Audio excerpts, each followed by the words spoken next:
Everybody shut up. Okay, just everybody shut up. I've clicked it now. I've now clicked record. Clicked record. Okay, I'll stop rubbing. It'll be fine. Right. Okay. This is episode 50 and we're starting off with an insane energy.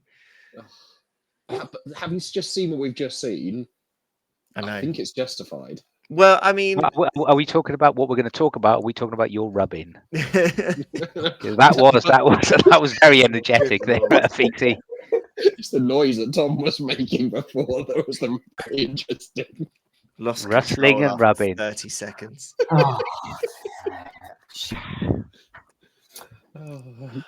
Comment below if you think you know what we're talking about. If Tom Feeks, if you do your sound, maybe we could have a guess the sound competition. Well, there you go. That's the year's episode, isn't it? What Blood Bowl sound is this, children? What Blood Bowl sound? Fucking Nuffle! I like the idea of a game that's what's Blood Bowl sound is this. I'm looking forward to hearing like Tom Hovell record just another one. Yeah. It'd be that. Oh, not another one. What did they roll? Or it'll be. I told you. It doesn't roll high. And roll for blood. Oh. Right. Let's dive into episode 50, which I think will be us nerding out more than we've nerded out before. I can't wait. Let's play the intro.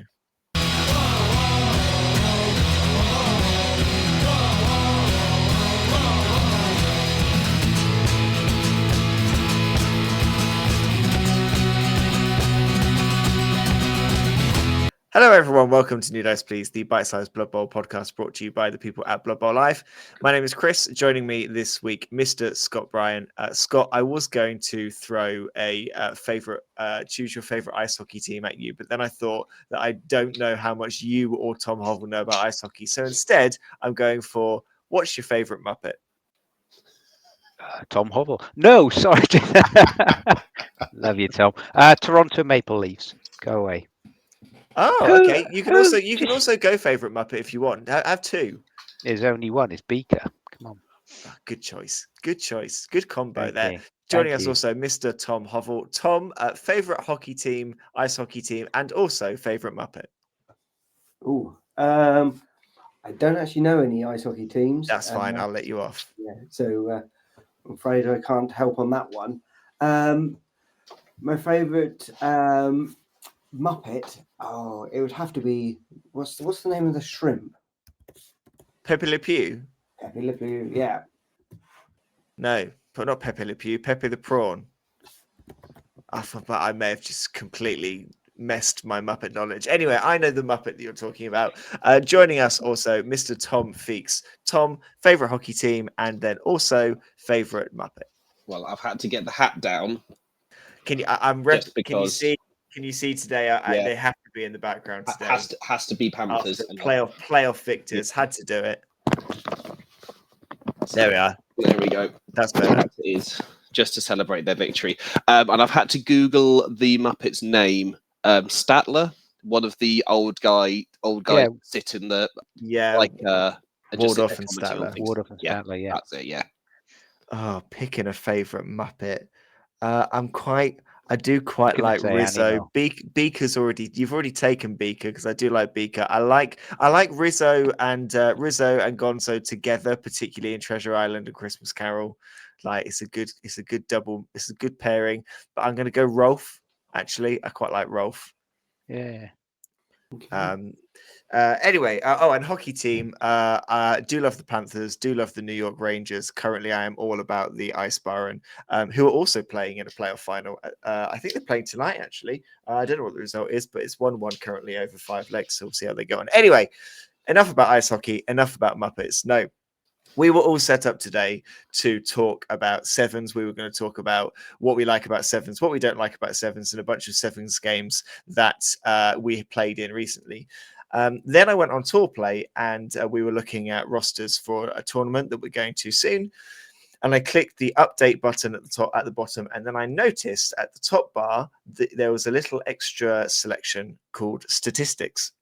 So I went on it, clicked on it, went on our latest league season, and saw the vast breakdown of stats that TourPlay now offer for your leagues and tournaments. And quite frankly, got so excited, I said, can we scrap what we were going to talk about and talk about league stats instead? Now, I know that's going to sound boring, but there's some really interesting insight into some of these stats around weather, inducements, selected and chosen skills, stat increases and decreases, all this sort of stuff. And we're going to have a little look. We're going to look at the latest season of the Artifacts and Dragons Blood Bowl League Season 8, which concluded a few months ago, which is the season that myself and Scott Bryant and Tom Hovell all played in. We're also going to have a little look at the stats for NOBBL Season 4, which is that just the Nottinghamshire Blood Bowl League? Is that what it stands for? Yeah. Cool. So we're going to look at those stats as well, which is where Tom Feeks plays, and have a little comparison over the two, because you can see some kind of trends based on the number of games that were played and kind of what has and hasn't turned up, which I think is quite interesting. But there's also some differences that I think will highlight kind of maybe how things are done slightly differently across the two leagues. So we're going to do a little bit of a deep dive based on the stats that we've got. Should we just put a caveat out there, though, Chris, before we start? So if there's anyone who's not watching this, and if you're only listening on Spotify and Amazon and all other channels, you might need to head over to TourPlay if you can to really see what we're talking about. Today's episode is a bit more visually interactive than most. Still the same amount of stupidity and wittering and geekiness over numbers, but this is more visual. You have been warned. I mean, I wasn't planning on sharing the TourPlay screens. I thought we would just look at it, but I can share the TourPlay screens on the record. No, I'm not going to bother. That's extra effort, and it's a bank holiday. But also, I like how you think this will be our normal level of geeking out over numbers. We're doing a whole pod on numbers. this is next level geek. Well, let's. Oh no, we can go deeper. We can go deeper. Oh, I'm not saying there's not another level there, but this is a level above our normal. Let's start. So first section on the screen that I'm looking at just says general statistics, which is a breakdown of casualties, injuries, deaths, touchdowns, fouls, sending offs, completions, and interferences within the league, within the season. And immediately I'm looking at it, and there's a few things that are like, I don't think I had ever really kind of bothered to think on how many injuries, how many casualties turn into injuries and vice versa. I think I would have probably assumed that there were less injuries than there are casualties within a season. Obviously, looking at the stats and seeing these, let's take the A&DBBL Season 8. Casualties 492, injuries 596. There's way more injuries than there are casualties that take place. And actually, now I think about it, that absolutely makes sense when you take into account failed rushes, failed dodges, when you take into account surfs that may cause injuries, when you take into account other kind of things that could cause a player to get injured that aren't getting you SPP and getting you casualties. It does make sense. Weirdly, that had never occurred to me within the game, that you would probably have more injuries than you would casualties. Yeah, and also just to say that reflects quite nicely as we further down, right at the very bottom, around characteristics. At the very bottom there, where you can see what injuries have happened and what people have got lost: movement, agility, passing, etc. So that's quite an interesting stat. Yeah, and on that actually, because looking at the characteristic changes, so a question for you, Tom Feeks. Does your league, does NOBBL allow for stat increases as part of player advancement? Because appreciate they don't happen often. Only 5 stat increases took place in A&DBBL Season 8, but no stat increases took place on NOBBL. Is that just through choice, or is that because it is not allowed? That is a very good question. It's not something I come across. I'll have to dig into the rules pack to find out because I've got a feeling it may not be allowed. Honestly, I've never had a person that's even got that much SPP to have even considered it as a possibility. Scott, I'm interested on some. There's a few things that like the spreadsheet lover in me is going nuts at here. Looking Yep, at I've already got a spreadsheet and data in the background, so I'm looking at it already. So couple of things. First of all, TourPlay, love it. First of all, love the looks, love the feel. However, to go to that next level, can you put in an automatic filter selection? So if I select, for example, on general statistic deaths 55, it will tell me, well, based on the number of games, you know, what teams had deaths featured in them, what tier were they in, what weather. So it acts as a secondary filter. But the one thing, if you scroll further down, it actually tells you the match statistics. So it tells us there were 147 matches played, and which means if you take the top one and you divide it by 147, it means per match we were averaging 3.3, so just over 3 casualties per game. We're averaging 4 injuries a match as well, where it's one death every 3 matches because it's 0.37, and 2.5 turns, so obviously 2. now. So it'd be That's nice not as going to well to see be. it per game, but also I'd love it. That's not going to be Well, I entirely was going to say accurate. I'd love it So if you could also see but I'd also like to see it whether it was a knockout or league type of match as well. So you can see, did the league matches differ from the knockout matches? Just some feedback there, TourPlay. Otherwise, I love it. So on our season, that won't be entirely accurate because some of those suspended games will have been admin games for people who filled in. So that's kind of. But I agree. I think having more of a breakdown per game and taking in kind of suspensions in that regard, because you can select when you actually, suspend a Chris, game how it's done. if you just add the numbers up, though, that 147 does not include the 34 suspended games. Because 116 and 31, as in wins and losses and draws, that adds up to 147. So it doesn't include suspended matches in the stats, which is nice. Keeps it clean. That's interesting. That's actually an interesting thing to change how we cover like suspended games and stuff going forward, because there's as much incentive to make sure the game is played as possible for the benefit of statistics, which sounds stupid when I say it out loud. Something that has caught my eye here on the stat changes. NOBBL, when you look at the characteristics that have been decreased, mainly Edge, 25 people have been stat busted via agility, 14 for movement, no strength ones at all. Looking at the A&DBBL season 8, it's a pretty even split across all of them except for strength. Only 2 strength busted, but otherwise 20, 23, 16. It's a relatively even split across them in comparison.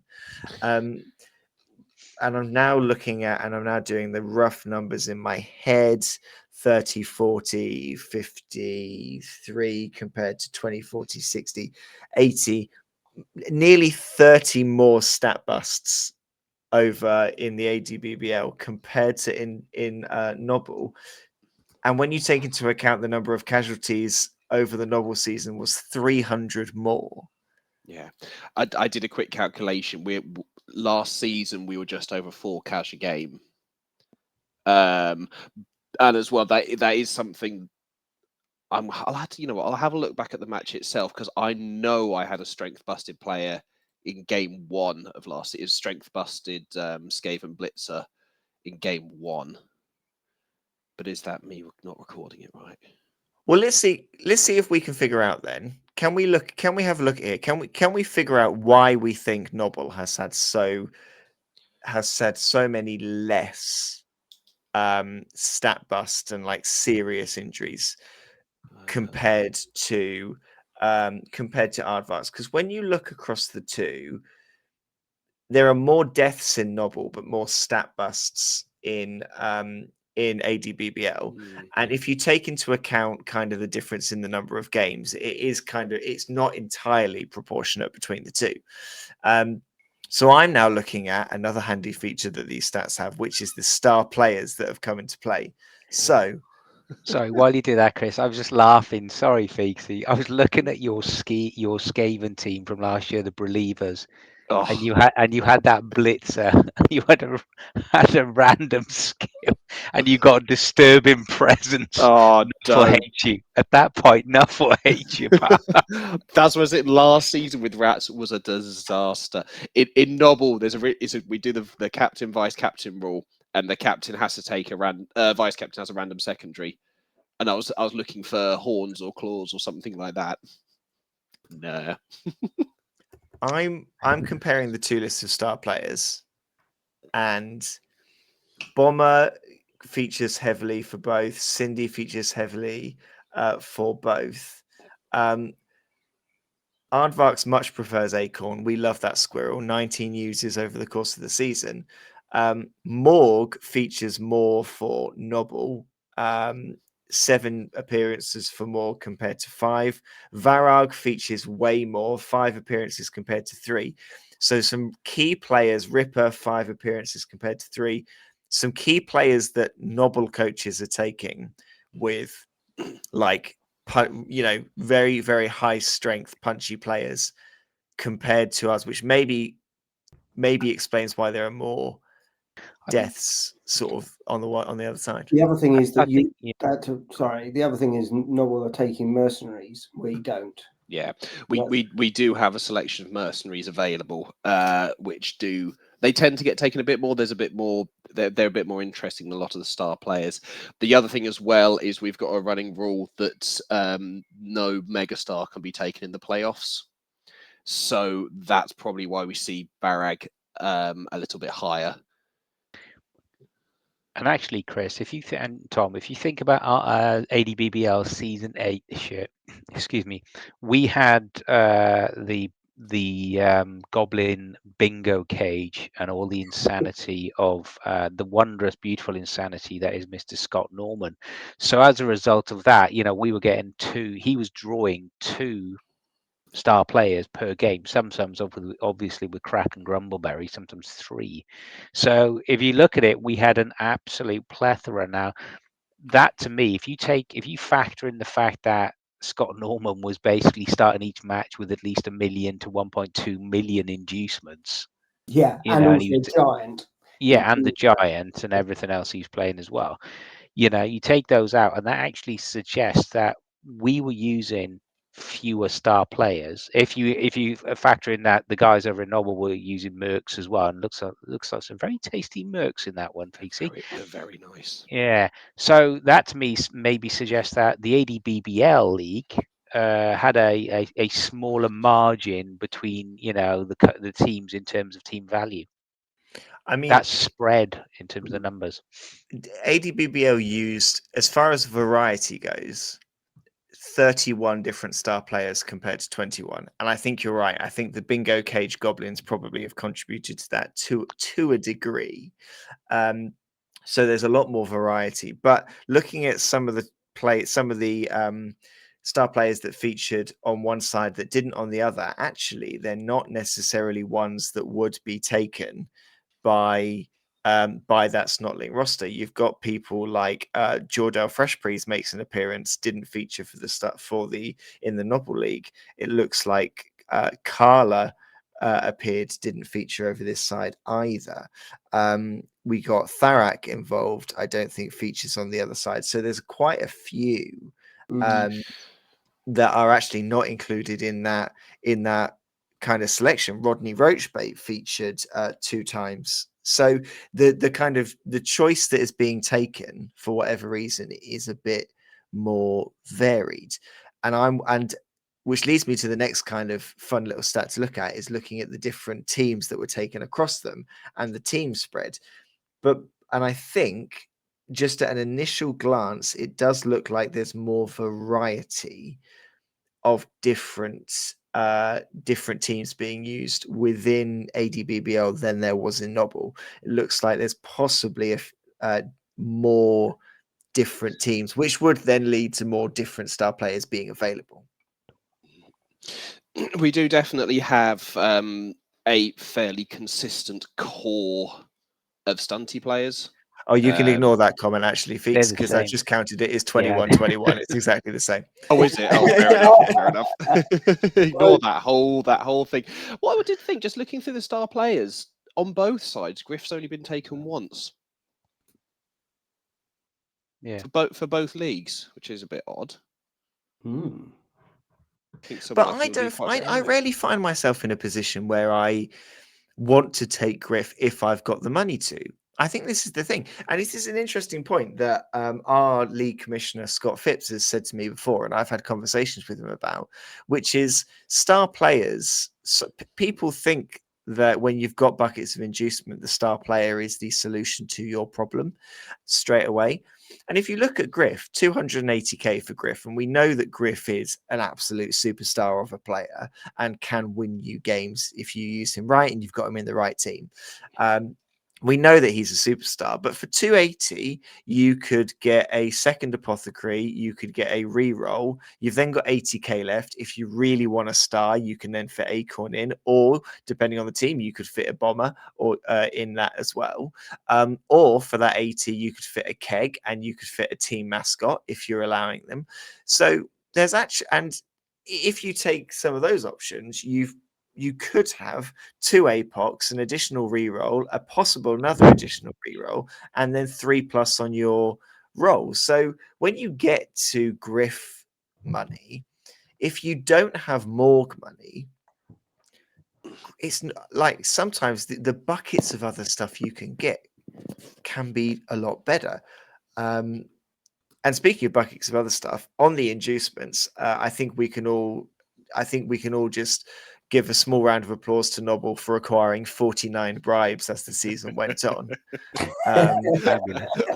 I was looking at that, and I am not at all surprised, knowing our regular stunting coaches, that the best inducement we have was 49 bribes, accompanied by 140 sending offs, which is twice the number of A&DBBLs. I think we were quite reserved there, Chris. I think we need to sort ourselves out, don't we?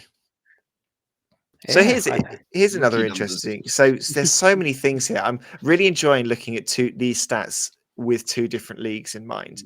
Tom Hovel, interested on your take on this, because if you look at the inducement split here, bribes, part-time assistant coaches, Bloodweiser kegs are clearly the favorite top 3 over in NOBBL, which I think are 3, especially if you've got the right kind of teams, they're 3 good go-to kind of go-to selections.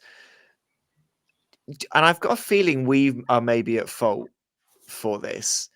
The third most popular inducement over in Aardvarks is the team mascot, and I don't shut up about how good the mascot is, even though you only get it on a 5+ in each half. Are we to blame for that?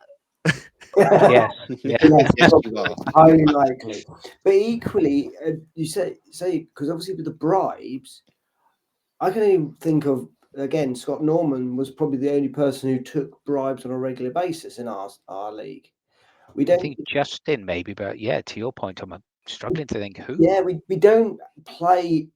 It doesn't seem to be that we don't play that dirty on our side of things, which is kind of maybe that will all change in the next season.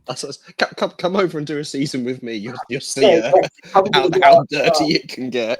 I suppose, and again, just to pick up on Scott's point, that you really want to drill into that. So you want to kind of click and go, which teams were taking the bribes, which when were they playing them, and all that. So again, that drill through would be fantastic on this. Well, it's interesting actually, because you look at season 7 of the A&DBBL, a lot less inducements taken. So again, we can probably safely say that because we had the Bingo Cage Scott Snotling team with it in our league this season, that has increased the variety of inducements that are taken, because so many could be taken every single time. If you go back a season, assistant coaches were absolutely the top one by a long time. mascots again. Mascots came in above kegs in season 7, and bribes were up to 16. But the coach who we had who was taking Stotlings in that season was taking goblins and was much more heavy on the bribes. So it's interesting there as well. We seem to favour within our league the team mascot. We really do. Otherwise, it's kind of similar things that come up. Moving on to the next point, which I want to kind of get your views on, I want to see if anyone kind of give us an answer to, is the skills side. I love this skills stats, Tom. I'm so glad you've moved us onto it. But the first thing I want to find out is, what's the difference between the grey and the yellow? Primary, secondary. Primary, secondary. Right, perfect. Good. Thank you very much for that. That in itself is a very interesting one. The bit that kind of I like is the skills randoms. So it's clear that in NOBBL you are randomizing a heck of a lot more than we are. And maybe is that because you've got all the stunty teams that you're just trying to do the classic, oh right, just randomize them. Is it any good? No, dump them, get a new one kind of thing. I think it kind of is. There'll be an element of that. There's definitely a few coaches that I've played in NOBBL who just random everything because they just fancy a chance at something decent, and you do end up with some weird teams. I'm up against Lizards tomorrow night, and they've chosen on basically all the Sauruses. They've all got block, which is going to be gross, absolutely horrible to play against. But then random on all of the skinks, and there's some really, really interesting ones there. But there definitely is a little bit of a screw it attitude, and just go for a bit of fun. And the kind of final bit, just to kind of put it out there, just to show how random it is, you've been very, very lucky with some of the key things like block, for example. It's right up there. Whereas on ours, block only had 4 got block. It was way, way, way down. And if you look at you've got a much more even spread of random in your league than ours. So for season 8 at Aardvarks and Dragons, Fend was the top one with 14, then Wrestle, then Stripball, then Dauntless, and all those big ones that you really, really want are right down at the bottom. So things like Leader is only got 1, and as I say, Block was only 4. Dodge is only 2. Dodge is only 2. Yeah. I think what that does indicate, and it's not necessarily news. This, if you look at the spread of the skill trees, top general is the top 1, 2, 3, 7 in NOBBL, and the top 4 in A&DBBL, and then it moves on to strength. You're more. It goes to show the probably the quality of each skill tree. Like you've said about Leader, no one's really randoming that much in the passing skill tree, because if you get Cloudburster or something. Yeah, no, that's a good shout. I think that's a good point, because what I think is good to see is that within the kind of randoms, firstly, it does look like it is relatively random. We've both got high lots of Wrestle and Strip Ball, but I think a lot of that is contributed to the fact that probably, again, maybe an extra box here that tells you how many times you chose to random from the general skill tree. And I think that would be way above every other one in the list. You know, most people are going to go for that, then maybe Agile Strength. So I think that's quite good. I think it's good to see block so low down on one list and so high on the other, because it gives you a little bit of confidence in the whatever algorithm they're using for their random selection. So that gives you a little bit of confidence there. On these selected skills, it's absolutely no surprise to see which ones are at the top, is it? It's the same. Top five are exactly the same. Yeah, and even if you look at sort of the next 5, few little tweaks, but A&DBBL. What we got? Our second 5s after the top 5. We've all got block, guard, tackle, dodge, mighty blow. Yeah, that's everybody's top 5. A&DBBL, sidestep, sure hands, claws, but then we did have quite a number of chaos teams in there as well, and then strip ball. So interesting, people have chosen to go after that for strip ball. For NOBBL, after your block guard, mighty blow, tackle, dodge, leader, sneaky git, sidestep, kick, wrestle. So it's interesting when you look at the dynamics of it. It fits in with what you said earlier, Feeksy, in terms of, you know, sneaky git. Everybody's getting those files in as much as possible. Leader for the extra rerolls, though. Yeah, and I'm not surprised to see kick there.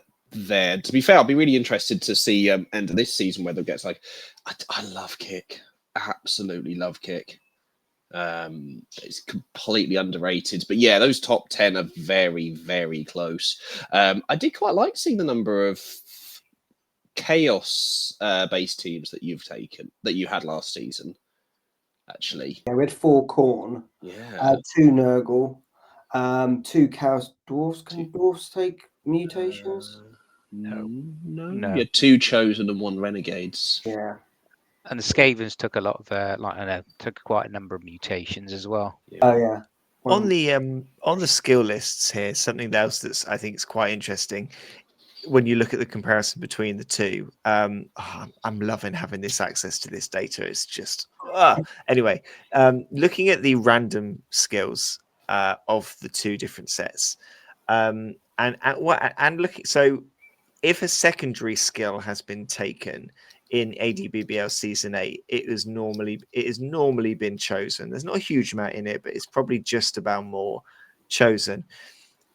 Looking at NOBBL Season 4, only 2 chosen secondary skills were there, but so many random secondary skills, which I think is really interesting. I'm wondering whether that is kind of the player has been given the primary skill that they want, or the first primary or the second primary or whatever.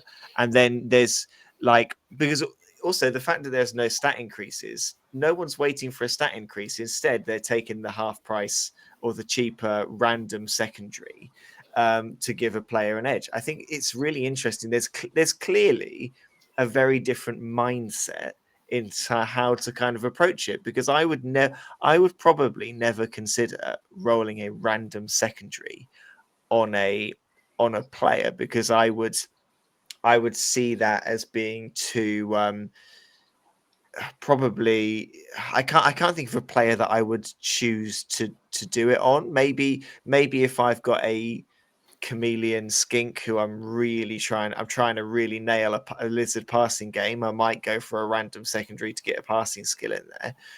But to see how many times it's been done at NOBBL, that's incredible. So there is something swaying the results here slightly, in that every team at the start gets a random secondary with the vice captain. Well, that will be why. So then. that will push it up by 40 sense. ish. But having said that, I mean, I haven't gone through and added it up.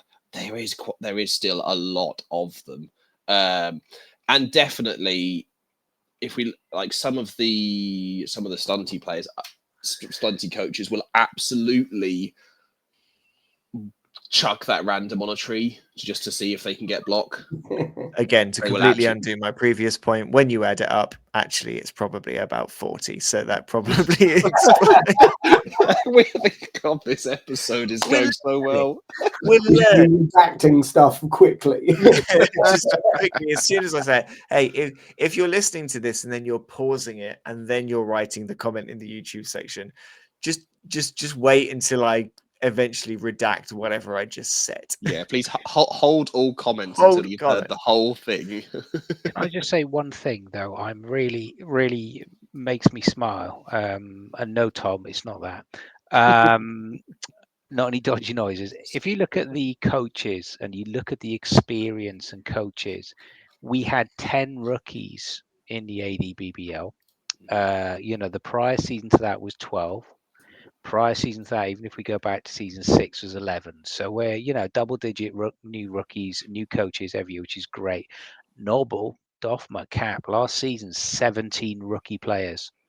It's 18 this season as well. I've just checked. How good is that to see? I actually had to look up who was the the star player in the A&DBBL. So Chris and Tom, without looking, who was it? Or Who's is the it star player? Mr. Reader? Yeah. No. Or if it's not Mr. Reader, then I'm wondering whether it is Riotous Rams. No.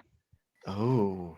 I've just looked because I had to check as well. The star-rated coach. So we have 10 rookies, 13 experienced, 9 veterans, and 1 star. Who was the star? Oh, well, we can't be asked to wait. It was Dave Rue. Well done, Oh, David. Mr. Rue. Mr. Man, the man, Okay. myth, the legend. Oh, John, you were at our peak. You were our, our epoch, epoch rather. You were the pinnacle of A&DBBL, John, but you're only a veteran. Sorry about that, So I think the only thing we haven't probably really covered on this list, we've covered a lot of things. I would recommend anybody to look at go to your last, if you use TourPlay, go to your last season, have a look at these because I think it gives some really interesting numbers. The only one we haven't really covered, which is probably a bit of a dull one to end on, is the weather.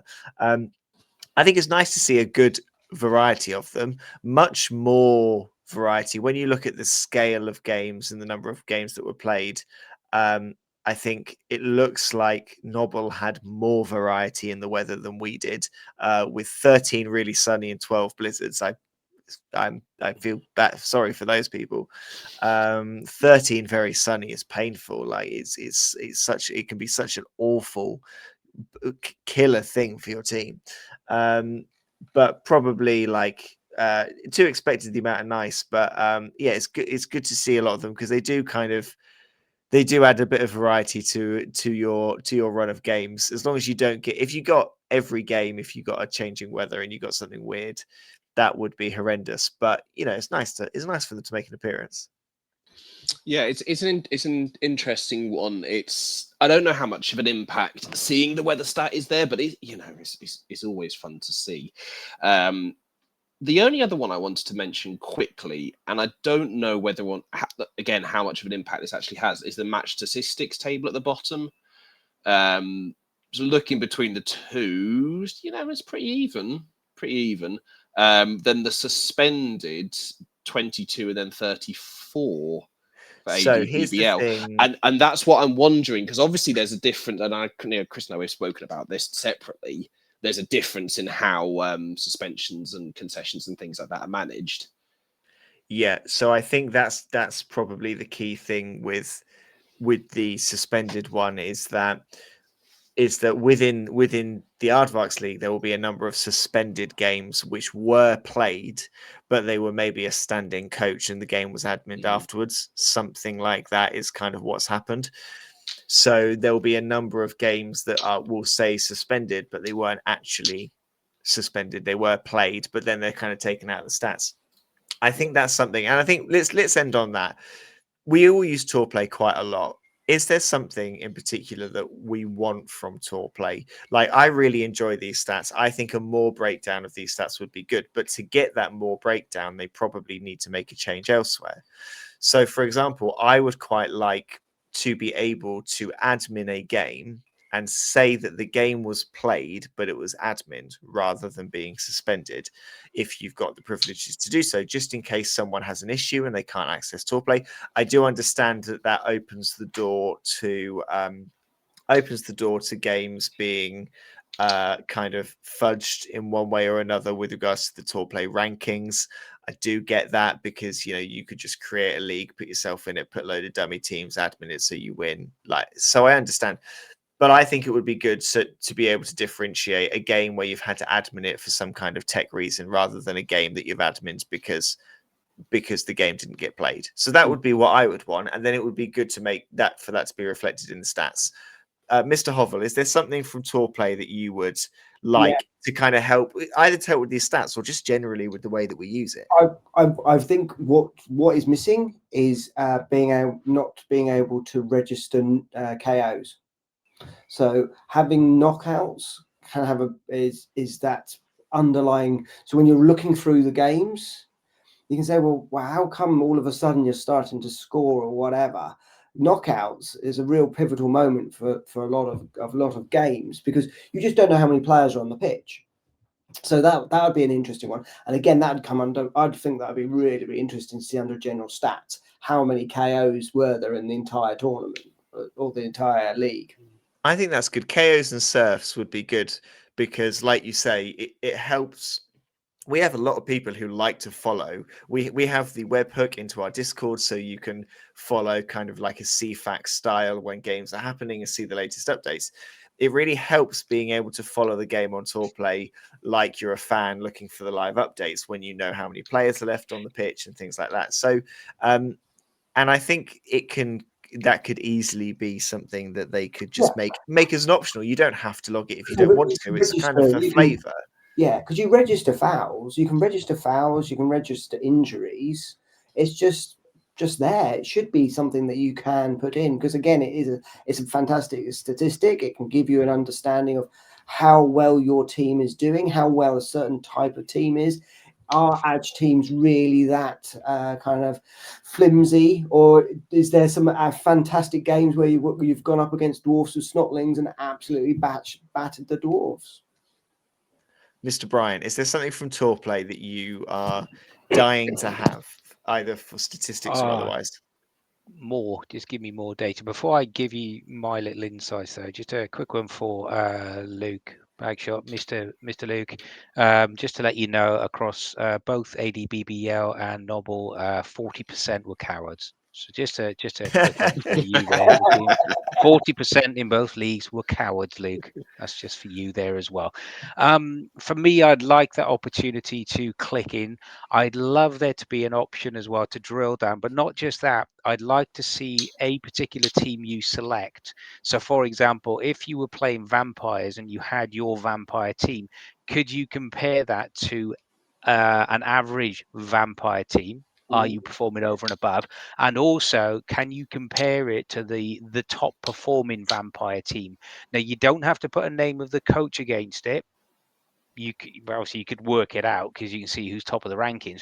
But how it's to gauge how your team is doing versus what are the benchmarks. So what's the average, and therefore what's the best? So if you're looking at, or maybe how do you sit within a distribution curve? Are you in the top quartile, the bottom?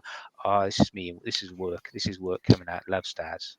I think that's a good shout, actually. Well. I think because I think it's great to see where you rank with lizards, as in with like for me with lizards, it's great to see where I am in the UK and then globally where it ranks me. If I could then go deeper and be like, am I where I am, but actually I'm there because I'm high on touchdowns but low on casualties. That's quite a good thing for me to know, because it could be like, actually, if I focus on my casualty game but keep up my touchdowns, I can improve my ranking. Are you that guy for lizards, Chris, who's just run block across all their sauruses, but then you compare to the top meta and they're doing block, guard, tackle, and maybe utilizing other skills that just are just beneath you? So therefore, how can you develop the Ducks into being the best lizard team ever in the world? I mean, they are just in spirit. We're obviously talking. Yeah, we're obviously talking just hypothetical what ifs, because we know they are the penultimate. They are the eight. They're the top of the food chain in terms of the lizards. We're good at branding, if nothing else. I think is the important thing. That's all that matters. Feeks, what would be your what's on your TourPlay wish list? I'm struggling to add anything. I love the idea of being able to see a more experienced team. Purely say if you're a new player, you're starting off. If you can have a example of, you don't have to build your team this way, but you're not sure what to do with it. There's 40 examples of how the top coaches have built their teams, and if you want to do it, then go for it. My initial thought, in all honesty, was stop logging me out on my phone. It's so irritating mid-match to be logged out. It's absolutely and the other thing, if you do get logged out, do I have to go and select my bitmap icon every bloody time? So if you guys get that, you've got to go reselect your picture. Oh, I don't have that. I don't have that. Oh, you have it even worse than me. No, the only other thing is I don't know. To be fair, I don't know whether or not they've updated it in any of the recent updates. Let you change the date. what I've found is if a date has been set and both coaches have agreed to it, it has to be admin to change. Yeah. We've realised in our league, if one coach doesn't accept it, you can still change it as much as you like. But it's a really minor irritation. Good shout. A good three things to go on a wish list. TourPlay has been phenomenal, and I do think it does keep getting better. Some people use it more than others. I know we rely on it very heavily in leagues and tournaments where we are, to the point that sometimes we'll go to a tournament or have people come to tournaments sort of and they'll use TourPlay and they'll use it completely differently to the way we do. But I think it all depends on the way that you interact with your league, because we interact with our league as if it were a professional sports venture. We look at live feeds, we try and do live streams, we do all of that stuff. So we're very, very engaged in what is going on outside of just using it to log your details. So maybe that's why we use it a bit more, and maybe other leagues that maybe just use it as a tool to manage the league don't go into as much detail. But I would, anyone who uses it, I would say utilize it as much as possible. I know there are other alternatives out there, but I do absolutely love it. I'd love to get one of the guys who are behind the whole thing on one day to kind of talk to them about their plans for it, because I think it is incredible. I think my last thing on that, Chris, I think it does put GW to shame. It does a bit. I think it's a phenomenal thing. I think it's so much better than if you go on to some of the, if you look at the official GW Warhammer Plus app for 40K or whatever, it's improving and getting better. But if you look at what these guys are doing with off their own bat, I don't know if they have any GW input or sponsorship or support, but GW could learn a hell of a lot from this. I think the only problem I could see is similar to the Dungeons and Dragons world, where D&D Beyond, this great platform to create character sheets and be able to have all of your stuff and roll dice digitally and all this stuff, brilliant platform appears, and Wizards of the Coast bought it. And I do feel like you can tell the difference. And I think that's the kind of risk that you can see with TourPlay being as successful as it is, if either GW or NAF, came along and were like, you know what, we'll have it. And we'll kind of brand it up and do whatever, and you can see then it getting lost behind the scenes. So I would, that would be a kind of cautionary tale, I guess. Yeah. Well, look, hey, if you use TourPlay, if you love it, if you've now gone into your stats and you've done a complete deep dive, if you think Scott Bryant needs to enter the Excel National Championships, if you have any thoughts on TourPlay, league stats, anything at all, Mr. Bryant, if people want to get in touch and tell us what they think, how do they do so? If people do want to get in touch with us, Christopher, and they want to know more about New Dice Please, TourPlay, if they want to know why your personal Wi-Fi password is naughtyboy69 or anything else, whether it's Muppet related or ice hockey related, they can just email us. Email us newdiceplease, all one word or lowercase, newdiceplease@gmail.com. And Mr. Hovel, if they need more to suppress and fulfill their lives in the wonderful world of Blood Bowl, how can they go about that? Yeah, absolutely.